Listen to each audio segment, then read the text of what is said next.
Ang simpleng Kristiyanong komunidad ay isang komunidad ng mga tagasunod ng Panginoong Hesus na nagtataguyod ng matatag na mga pamilyang Pilipino ayon sa katuruan ng Biblia. Bilang Kristiyanong komunidad, misyon ng SKK na tiyakin na maiuuwi ang pagsamba sa mga tahanan na siyang simula sa pagpapatatag ng bawat pamilya. Gayon din ay mahikayat ang iba sa pamayanan sa ikalalago ng katawan ni Kristo. Sa kasalukuyan, ang SKK ay nagdaraos ng sumusunod na regular activities: house church o sambahay.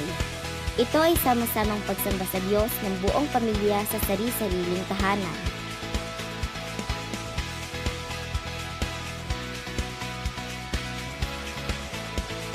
Area fellowship.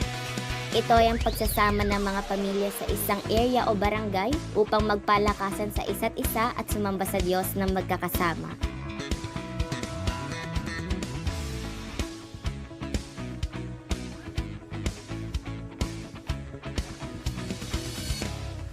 Para masigurado na ang bawat miyembro ng pamilya ay mayroong support group na makakatulong sa kanilang pag-unlad sa lahat ng aspeto ng pamumuhay, mayroong Simple Kids Fellowship para sa mga batang edad 4 to 12 years old. Simple Youth Fellowship o S-Youth naman para sa mga edad 16 to 20 years old. Habang ang 18 to 29 years old naman ay tinatawag na Young Adult or YOADs. Para sa mga kababaihan 30 years old above, mayroong Women's Fellowship. Para sa kalalakihan ng 30 years old and above din ay mayroong Men's Fellowship. Para naman sa pagpapatatag ng relasyon ng mag-asawa at sa partnership nila sa pagpapalaki sa kanilang mga anak, ay mayroong Couples Fellowship. Mayroong ding isinasagawang leadership training para sa mga magulang at sa mga nagnanais mag-facilitate ng Bible studies sa kanilang pamilya o small groups. Mayroon ding taunang pagtitipon gaya ng Christmas party, General Assembly at Family Camp para mas mapatatag pa ang relasyon bilang komunidad.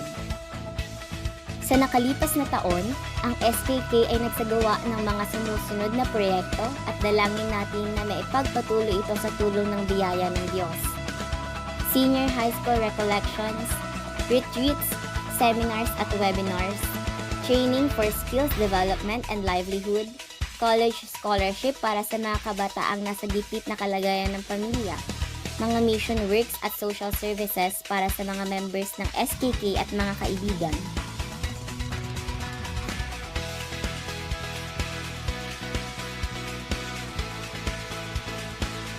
Mayroon din tayong isang ektaryang lupa na idinadevelop para gawing SKK Farm Village. Kamakailan ay sinimulan din natin ng SKK Savings and Credit Association. Ito ay bilang pasimula sa pag-oorganisa ng kooperatiba upang makatulong sa pagsisigurado na ang bawat pamilya ay mayroong pagkukuhanan ng ikabubuhay sa araw-araw. Nag-iisip pa ang SKK ng ibang proyekto kagaya ng pangangalaga sa kalikasan, urban gardening, health and wellness, culture preservation, disaster risk reduction at iba pa.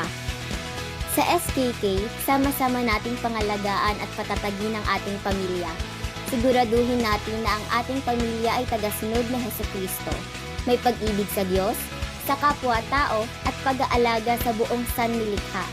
Sapagkat ang matatag na pamilya ang pundasyon ng maunlad na pamayanan at bansa. Welcome po kayo sa SKK.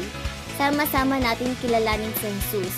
Palaguin natin ang ating pananampalataya at magbigay serbisyo tayo sa bawat isa sa pag-ibig ng Diyos.